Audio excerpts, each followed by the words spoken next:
Okay, therapist, let's say you have a client that has like some passive aggressive types of comments and behaviors around you being an out of network or private pay provider, right?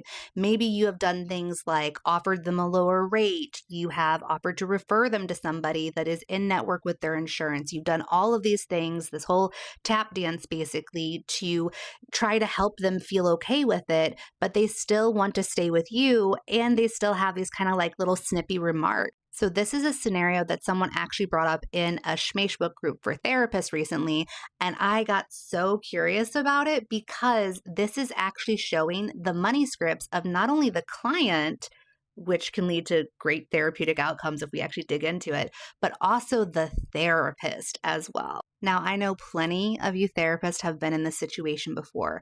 Your client comes in and they have their own money scripts. Those are the things that are influencing how they think about, feel, and behave on the topic of money.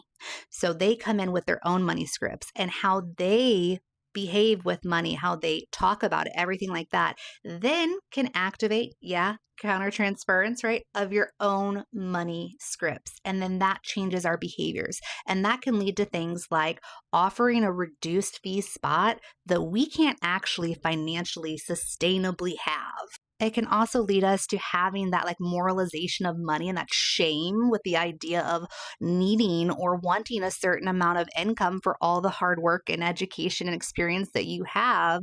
And this idea of like, am I a bad therapist if I want to make sure that I'm making a certain income, if I need to make a certain income?